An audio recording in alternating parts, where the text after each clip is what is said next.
চাইছো কেন নির্বাচন কমিশন জবাব দাও। এই বিজেপি দালালি করা নির্বাচন কমিশন দিক দিক দিক স্যার। এই প্রতিরোধের লালা বলে নির্বাচন কমিশনের কালো হাত জ্বালিয়ে দাও, পুড়িয়ে দাও। এই প্রতিরোধের লালা বলে মানুষকে ভোটার তালিকা থেকে বাদ দিতে যাওয়া নির্বাচন কমিশনের কালো হাত জ্বালিয়ে দাও, পুড়িয়ে দাও। 60 লক্ষ মানুষের নাম আন্ডার অ্যাডজুডিকেশন, এর মানেটা কি? বিচারাধীন।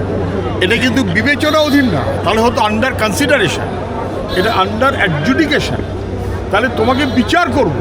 কি বিচার করবো? তুমি ভোটার কি ভোটার না, তুমি বৈধ কি অবৈধ, তুমি জীবিত না তুমি মৃত। আরে বাবা, ঠিক করে দাও, তারপর ভোট করো।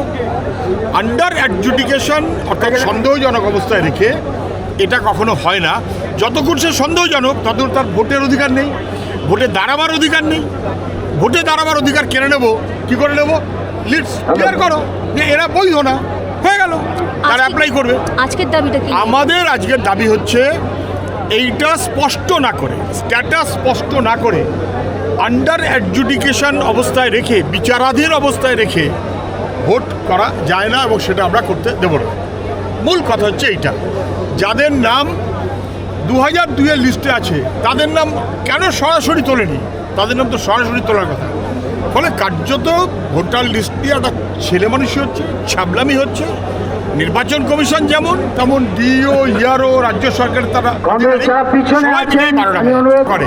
এইভাবে ইলেকশন করা মানে আসলে ইলেকশনের বৈধতা নিয়েই পরে প্রশ্ন উঠবে যে মানুষগুলোকে বিচারাধীন রেখে তারপর তুমি ভোটটা করলে কি করে?